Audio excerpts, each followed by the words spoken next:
Hi friends, good morning. అందరు బాగున్నారా? నేనైతే చాలా బాగున్నాను. మీరందరు బాగుండాలని మనస్ఫూర్తిగా కోరుకుంటున్నాను. మీ అందరికీ అమ్మవారి ఆశీర్వాదం ఉండాలని మనస్ఫూర్తిగా కోరుకుంటున్నాను ఫ్రెండ్స్. ఈరోజు మార్నింగ్ వ్లాగ్ ఏంటంటే మేము ఒక కొత్త రకం ఇల్లు కట్టాం. ఆశ్చర్యంగా ఉందా? కొత్త రకం ఇల్లు అంటుంది, అన్ని బెడ్షీట్స్ కనిపిస్తున్నాయని. నిజమే ఫ్రెండ్స్, కొత్త రకం ఇల్లు కట్టుకున్నాం. చిన్న రూమ్. ఏంటంటే ఇక్కడ చలి బాగుంది ఫామ్ హౌస్ దగ్గర. ఎంత చలి అంటే అంత, అంటే ఇప్పటికి కూడా ఉంది ఇంకా.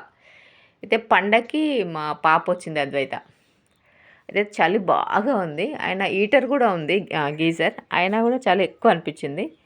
అయితే ఇదొకటి కింగ్ సైజ్ బెడ్, ఇది కింగ్ సైజ్ కాట్, పెద్ద మంచం, కింగ్ సైజ్ మంచం ఇది.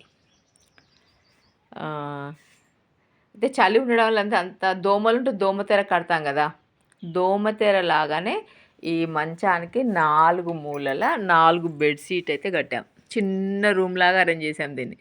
4 వైపులా 4 బెడ్షీట్స్. ఇక దీంట్లో పడుకుంటే ఏంటంటే అసలు చలే లేదు. పైన గీజర్ కూడా ఉంది, గీజర్ కూడా అరేంజ్ చేసాం. మంచి హీట్ గాలి వస్తుంది. దీంట్లో పడుకుంటే ఎట్లా ఉందంటే ఒక రాజమహల్ పడుకున్నట్టుంది. చాలా వేడిగా మంచిగా, అసలు కొంచెం చలి లేకుండా కూడా ఉంది. దోమలు లేకుండా ఏవి, అంటే ఆల్మోస్ట్ ఇక్కడ దోమలు అయితే లేవు. బాగుందా ఫ్రెండ్స్? ఒక లైక్ చేయండి మీకు బాగా నచ్చితే. ఈ రూమ్ బయటంగా ఇలా ఉంది. ఫుల్ ప్యాక్ ఉంటుంది అన్నట్టు. ఇంకా చలి బాగుంటే మీరు కూడా ఇలా అరేంజ్ చేసుకోండి. ఇలా ఉంది mini room. Okay friends, bye.